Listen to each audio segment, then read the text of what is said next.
What pump and bottle parts do you need to replace for Pesach?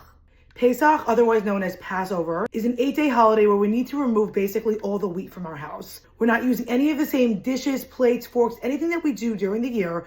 So the question is, do you need to replace your bottles and your pump parts? I will start off by saying that every one of you should ask your own local Orthodox rabbi. I'm giving you the information that I got and that I've been using simply in case you just haven't asked or haven't thought about it, but everyone should do what their own rabbi tells them to do. The instructions that I'm going to give you and the different pieces of advice can vary whether or not you are using fully breast milk or formula. If you are using all breast milk 100% of the time and you have gotten all new parts, all new everything, you really have no problems here. So what are all new parts? Anything that touches the milk. So we're talking about the bottle that your baby eats from, your full setup for the phalange, that's the actual phalange, the place, the tunnel where the milk goes down and through, and the bottles as well. These parts of the pump do not touch the milk, so technically they don't need to be replaced.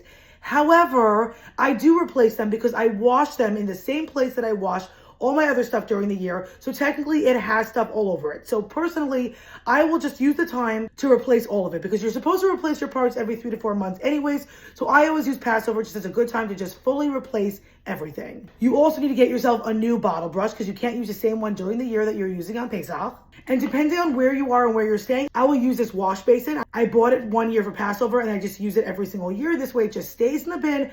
I have it. I know that all my parts are clean and together. Other things that you might want to replace, pacifiers, sippy cups, anything that a baby touches and that you wash in your regular sink. If you are looking to wash your parts inside the regular kitchen sink, which is in a kosher for Pesach kitchen, you need to use all new clean parts. That means all of these things need to be absolutely new, absolutely clean. They cannot have been in your dishwasher. They cannot have been in your sink. They cannot have been anywhere. They have to be fresh for Pesach. The only thing that doesn't need to change is your actual pump. You can use the same pump, obviously. That's not touching anything. That's not getting washed in the sink. However, on the other hand, you actually do not need to technically buy new parts. If you cannot afford or you just do not want to buy new parts, you actually do not have to, but you need to wash your parts not in the kitchen sink. You need to have your own designated sink, such as the bathroom sink or a laundry room sink, that you are washing your parts in that does not mix with the food. That means that you are washing it wherever you're washing it, and everyone else's food, anyone else besides for the baby, is not touching it. So a lot of times what I will do is that I will set up shop in the bathroom.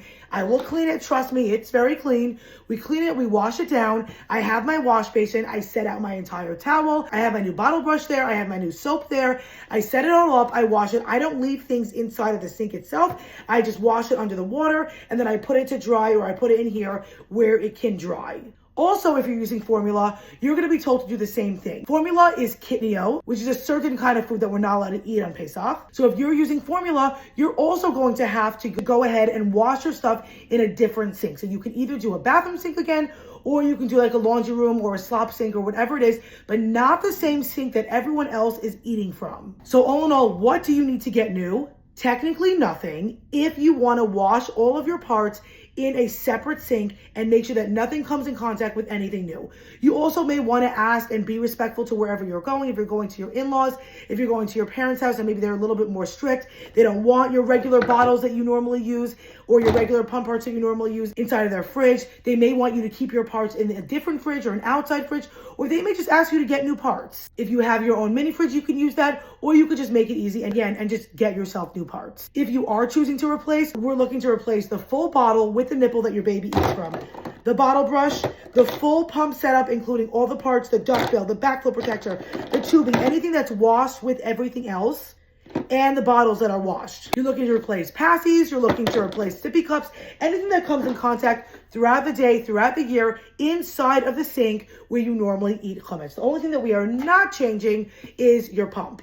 But please reminder, especially on 3-day holidays or even 2-day holidays, you absolutely need to be pumping and emptying the same way that you do during the week that you do on a holiday or Passover. So please grab my Pumping on Shabbos guide so you can get the full information about timers, about how to use it, can you keep your milk, and more. Again, everything is going to be based on your own local Orthodox rabbi. I am not a rabbi and I do not pretend to be, but I want you to get the gist of what I'm saying. Using a manual pump is very old school and very outdated. And if you think that you're going to go from using an electric pump every day to using a manual pump for 3 days, you're going to cause yourself a problem and you're going to get mastitis. So please make sure that you understand exactly what you need to be doing, using the timers, using the pumps, and understand exactly what needs to be going on. Pesach is stressful enough, and now we add being a pumping mom to it. I know, it's really stressful, but at least now you know whatever parts you have to replace.